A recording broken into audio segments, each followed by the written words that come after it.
काल बदलापूर रेल्वे स्थानकात घाईघाईने ट्रेन पकडण्याचा प्रयत्न करणाऱ्या तरुणीचा मृत्यू झाला. या घटनेचा भयंकर सीसीटीव्ही व्हिडिओही समोर आला होता.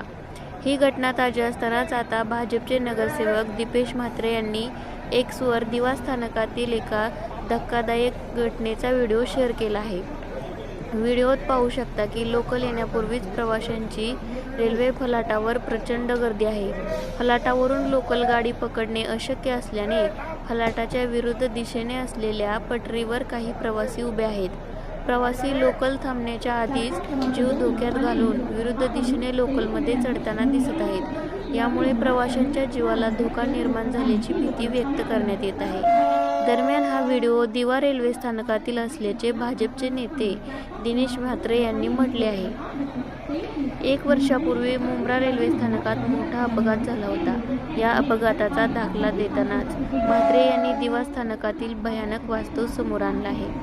म्हात्रे यांनी व्हिडिओ पोस्ट केला असून या गंभीर प्रकाराकडे रेल्वे प्रशासनाने लक्ष द्यावे अशी मागणी सोशल मीडियाच्या माध्यमातून त्यांनी केली आहे. प्रवाशांसाठी मध्य रेल्वेचा प्रवास जीवघेणा ठरत असल्याची स्थिती निर्माण झाली आहे. रोज प्रवाशांना ट्रेनमधील गर्दीचा नाहक त्रास सहन करावा लागत आहे. गाड्यांच्या फेऱ्या वाढवल्या आणि डब्यांची संख्या वाढवली तरी प्रवाशी संख्या जास्त असल्याने आणि गाड्या कमी असल्याने अशी स्थिती मध्य रेल्वेवर येत आहे.